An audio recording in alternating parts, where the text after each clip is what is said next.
یہ ہے وہ میر جعفر میر صادق. آپ کن میر جعفر میر صادق کی بات اٹھاتے ہیں؟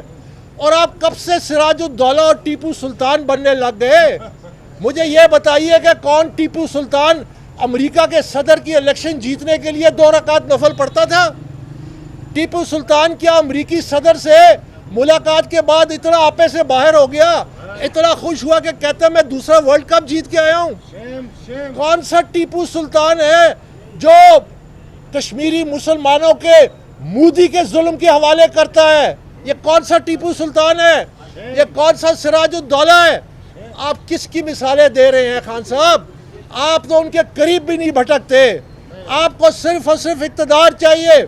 اور آپ کو جو آپ مطالبہ کرتے ہیں نا، جس طرح الیکشن کمیشن کے سامنے آپ مظاہرہ کرتے ہیں اور آپ کہتے ہیں کہ میرا منصف جو ہے جس کو آپ نے خود لگایا کہ اس کو ہٹاؤ کیونکہ آپ کو خطرہ ہے کہ شاید وہ انصاف کی بنیاد پہ فیصلہ دے گا.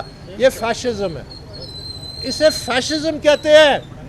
ہمارا اس وقت قوم کا سب سے بڑا مسئلہ یہی ہے کہ عمران خان جو ہے اب یہ جو کہتا ہے میں آزادی مارچ کرنے جا رہا ہوں، یہ آزادی مارچ نہیں ہے، یہ غلامی مارچ ہے. یہ پاکستان کی قوم کو غلام بنانے جا رہا ہے. یہ چاہتا ہے کہ میں قانون ہوں، میں آئین ہوں، میں منصف لگاتا ہوں، میں اپنی مرضی سے منصف کو ہٹاؤں گا، میں اپنی مرضی سے قانون اور آئین کی دھجیاں اڑاؤں گا، میں بالائے طاق ہوں ہر قانون اور آئین سے. یہ غلامی مارچ ہے. اگر آپ آزادی کے اتنے ہی چاہتے ہیں تو پھر آپ سب سے پہلے پاکستان تحریک انصاف کو اپنی بادشاہت سے آزاد کریں. آپ کی پاکستان تحریک انصاف میں اس وقت بھی جو سینئر قیادت ہے وہ آپ کی اس پالیسی کے مارو یا مر جاؤ، یہ جو ڈو اور ڈائی آپ نے اپنائی ہے. مجھے معلوم ہے کہ آپ ڈی چوک پہ کیوں آنا چاہتے ہیں، کہ ڈی چوک پہ آ کے آپ اپنی منشا کریں، اپنی مرضی کریں سپریم کورٹ کے ساتھ، الیکشن کمیشن کے ساتھ اور اسٹیبلشمنٹ کے ساتھ، آپ ان کو اپنے ہاتھ میں لے لیں. یہ آپ کا مقصد. اور جو تحریک انصاف کی قیادت ہے اس میں اکثریت آج بھی مخالفت کر رہی ہے.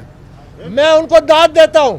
میں کہتا ہوں یہ وقت ہے کھڑے ہونے کا، کیونکہ پاکستان کی جو بقا ہے، پاکستان کی جو سلامتی ہے، پاکستان کی جو معاشی خود مختاری ہے وہ داؤ پہ ہے. ہم مزید انتشار برداشت نہیں کر سکتے. سری لنکا کا حال ہمارے سامنے ہے. سری لنکا کس طرح ڈوبا، آج وہاں پہ ہنگامے ہو رہے ہیں. پاکستان کی معیشت بھی ڈوب رہی ہے. آپ الیکشن کی تیاری کریں، آپ اپنی پارٹی کو سنواریں اور پرامن طریقے سے سیاسی عمل کو چلنے دیں. اور اگر جو بھی انتشار، یہ انتشار آج نہیں شروع ہوا، یہ انتشار 2014 سے شروع ہے. پہلے آپ نے کہا کہ 4 حلقے کھولو، پھر اس کے بعد آپ نے کہا 35 پنکچر، پھر اس کے بعد جب آپ اقتدار میں آئے آپ نے کہا میں نہیں چھوڑوں گا. آج تک آپ نے کسی کو نہیں پکڑا. آج میں یہ کہتا ہوں کہ یہ جو فیشزم ہے، اگر اس کو جڑ سے نہ اکھاڑا گیا، اگر اس کا مقابلہ نہیں کیا گیا، اس کا مقابلہ کرنے کے لیے آپ نے سوشل میڈیا پہ مقابلہ کرنا ہے، آپ نے پرنٹ میڈیا پہ مقابلہ کرنا ہے، آپ نے الیکٹرانک میڈیا پہ مقابلہ کرنا ہے، آپ نے قانونی طریقے سے مقابلہ کرنا ہے. یہ پاکستان کی جنگ ہے. یہ جنگ P D M Peoples Party اور نون لیگ اور پی ٹی آئی کی نہیں ہے. یہ پاکستان کی بقا کی جنگ ہے جو ہم نے فیشزم کے خلاف لڑنی ہے. عمران خان کا بھی مطالبہ ہے کہ فوراً الیکشن کا اعلان کرو. بفرض مال میں کہتا ہوں کہ آج اس کا مطالبہ منظور کر لیں، آپ الیکشن کا اعلان کر دیں.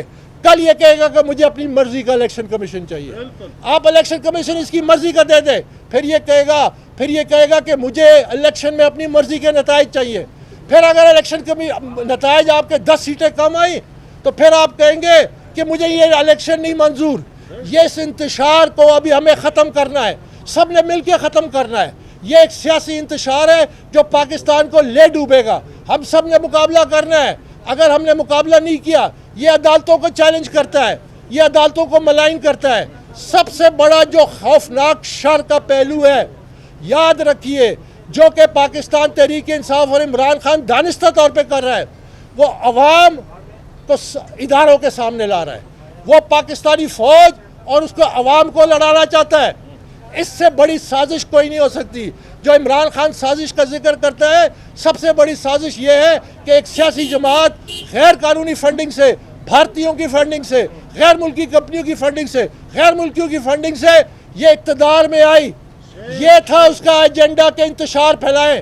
ہم سب نے مل کے اس انتشار کا مقابلہ کرنا ہے. یہ میں پہلے دن سے کہہ رہا ہوں، میں آپ سب گواہ ہیں، میں پہلے دن سے کہہ رہا ہوں یہ فارن فنڈنگ کیس یہ قومی سلامتی کا کیس ہے، اس پہ توجہ نہیں دی گئی. یہ اداروں کی ذمہ داری تھی کہ غیر قانونی فنڈنگ والی جماعت پہ قانونی طور پہ اقدامات لیتے.